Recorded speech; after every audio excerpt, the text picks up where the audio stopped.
প্রশ্ন হচ্ছে মিলাদুন্নবী ও সিরাতুন্নবী এর মধ্যে পার্থক্য কি?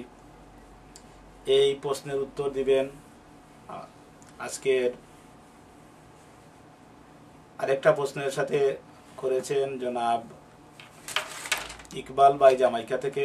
আমি সেই প্রশ্নটা একসাথে মিলিয়ে জনাব মৌলানা সাহেবের কাছে আমরা জবাব শুনবো। সেই প্রশ্নটা হচ্ছে, প্রচলিত মিলাদ শরীফ আমরা যেভাবে পড়ি সেভাবে কি আল্লাহ রসুল সাল্লাল্লাহু আলাইহি সাল্লাম ও সাহাবাদের যুগে ছিল কিনা? রসুল সাল্লাল্লাহু আলাইহি সাল্লামের যুগ, সাহাবা কেরাম এবং তাবেঈনদের যুগ তো উত্তম যুগ ছিল। সে যুগে না থাকলে আমরা তা করব কেন?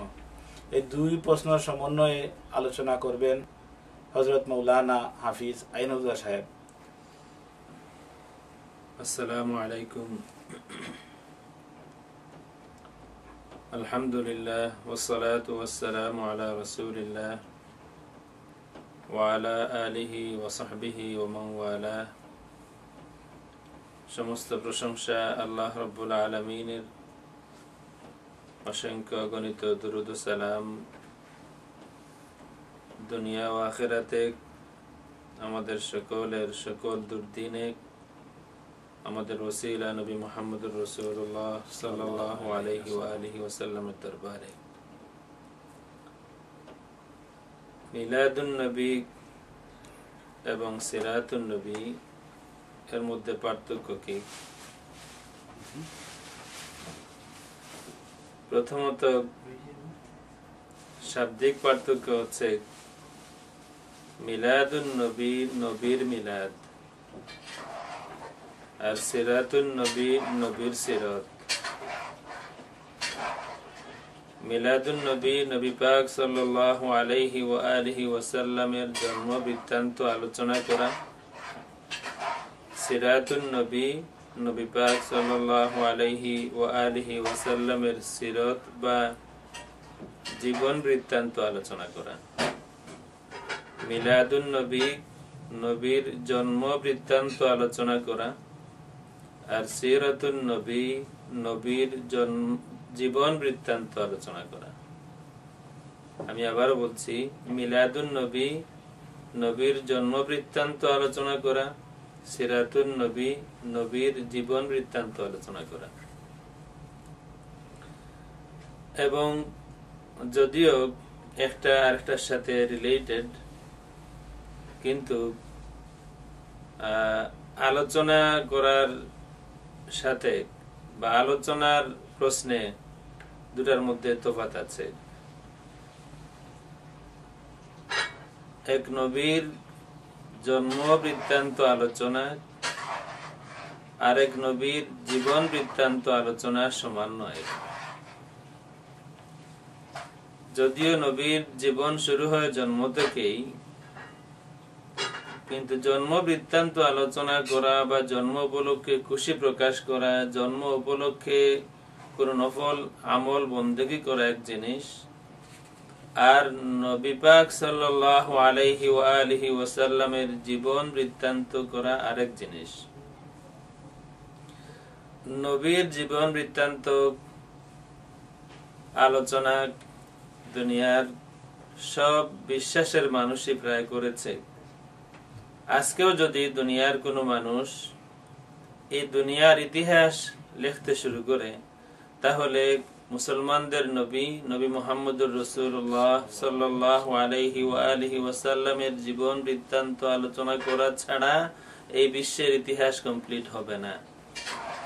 সুতরাং জীবন বৃত্তান্ত আলোচনা একটি ইতিহাসকে সমৃদ্ধ করার জন্য এটা সময়ের দাবি। বিশ্বের ইতিহাস থেকে নবী পাক সাল্লাল্লাহু আলাইহি ওয়া আলিহি ওয়াসাল্লামকে বাদ দেওয়া যাবে না। এবং এই কারণেই সব বিশ্বাসের মানুষ আল্লাহ রসুল সাল্লাল্লাহু আলাইহি ওয়া আলিহি ওয়াসাল্লামের জীবন বৃত্তান্ত আলোচনা করেছে। আমাদের আমেরিকার মাইকেল হার্ট যে একটা বই লিখেছিল দি 100, এটা অনেক বিখ্যাত প্রসিদ্ধ বই। সে কিন্তু মুসলমান ছিল না। সে আল্লাহ রসুল সাল্লাল্লাহু আলাইহি ওয়া আলিহি ওয়াসাল্লামের জীবন চর্চা করেছে, সে গবেষণা করেছে, এবং শুধু আল্লাহ রসুলের না, জানা ইতিহাসের যত মানুষের জীবন নিয়ে গবেষণা করা সম্ভব, যত মানুষের জীবনী চর্চা করা সম্ভব, যত মানুষের জীবনী আলোচনা করা সম্ভব, সব করেই মাইকেল হার্ট এই বইতে সর্বপ্রথম প্রথম স্থান দিয়েছিল মুসলমানদের নবী নবী মুহাম্মদুর রাসূলুল্লাহ সাল্লাল্লাহু আলাইহি ওয়া আলিহি ওয়াসাল্লামের। আমি মনে করি একথা সর্বজন স্বীকৃত যে কারো জীবনী বৃত্তান্ত আলোচনা করার সাথে, কারো জীবনী চর্চার সাথে, কারো জীবনী নিয়ে গবেষণা করার সাথে ইমানের সম্পর্ক নাই। ইমানদার যারা, তারাও যেমন নবীর জীবনী চর্চা করেছে, তারাও যেমন নবীর জীবনী নিয়ে গবেষণা করেছে, বেঈমান ও মুসলমান খ্রিস্টান সকলেই আল্লাহ রসুল সাল্লাল্লাহু আলাইহি ওয়া আলিহি ওয়াসাল্লামের জীবনী নিয়ে গবেষণা করেছে, জীবনী চর্চা করেছে। আমরা মুসলমান যারা, আমরাও যে শুধুমাত্র মুসলমানদের জীবনী নিয়ে গবেষণা করি তা না, আমরা মুসলমানরাও কিন্তু অনেক অমুসলমানের জীবনী চর্চা করি, অনেক অমুসলমানের জীবনী নিয়ে গবেষণা করি। আমাদের দেশে আমরা রবীন্দ্র চর্চা করি, আমরা কিন্তু মুসলমান, কিন্তু রবীন্দ্রনাথ ঠাকুর আমাদের বাংলাদেশের বা বাংলা ভাষার একজন ব্যক্তিত্ব। বাংলা ভাষা নিয়ে লিখতে গেলে, বলতে গেলে যাকে বাদ দেওয়া সম্ভব না। সুতরাং মুসলমান হয়েও এক অমুসলমান রবীন্দ্রনাথ ঠাকুরের জীবনী চর্চা আমরাও করি, জীবন নিয়ে গবেষণা আমরাও করি। অনুরূপ ভাবে অনেক মানুষ মুসলমান না, কিন্তু আমাদের নজরুল ইসলাম একজন মুসলমান, ওনার চর্চা, নজরুল চর্চা যাকে বলা হয়, তারা নজরুল চর্চাও করেন। মোট কথা হচ্ছে, কারো জীবনী চর্চার সাথে বা কারো জীবনী আলোচনার সাথে, কারো জীবনীমূলক গ্রন্থ লেখার সাথে, কারো জীবনী নিয়ে গবেষণা করার সাথে ইমানের সম্পর্ক নাই। ইমান যার জীবনী গবেষণা করব, যার জীবনী আলোচনা করব, যার জীবনী চর্চা করব, তার উপর আমার ইমান থাকতে হবে, এটা জরুরি না। কিন্তু কোন মানুষের জন্ম বৃত্তান্ত আলোচনার সাথে, কিংবা কোন মানুষের জন্ম উপলক্ষে খুশি প্রকাশ করার সাথে, কিংবা কোন মানুষের জন্ম উপলক্ষে আল্লাহ রাব্বুল আলামিনের শুকরিয়া আদায়ের সাথে ইমানের সম্পর্ক, অথবা তাজিমের সম্পর্ক, অথবা মহব্বতের সম্পর্ক, এই তিন সম্পর্কের কোনো না কোনো একটা সম্পর্ক থাকতেই হবে। কারো জীবনী চর্চার সাথে, কারো জীবনী নিয়ে গবেষণার সাথে ইমানেরও সম্পর্ক নাই, তাজিমের সম্পর্ক নাই, মহব্বতেরও সম্পর্ক নাই। আমাদের যার উপর ইমান নাই, তারও আমরা জীবনী নিয়ে আলোচনা করি, জীবনী চর্চা করি। যার প্রতি আমাদের কোনো তাজিম নাই, তার জীবনী নিয়েও আমরা গবেষণা করি। যার প্রতি আমাদের কোনো মহব্বত নাই, ওনার জীবনী নিয়েও আমরা গবেষণা করি।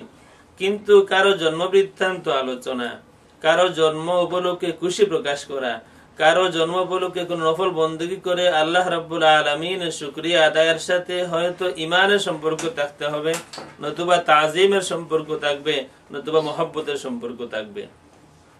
যার প্রতি আমার ইমান নাই, যার প্রতি আমার কোনো তাজিম নাই, যার প্রতি আমার কোনো মহব্বত নাই, এমন কোন মানুষের জন্মে খুশি হয়েছে, কিংবা জন্ম বৃত্তান্ত আলোচনা করেছে এবং জন্ম উপলক্ষে কোনো ইবাদত করেছে, কোনো পুণ্য, কোনো ভালো আমল করেছে, এমন কোন নজির দুনিয়ার ইতিহাসে নাই।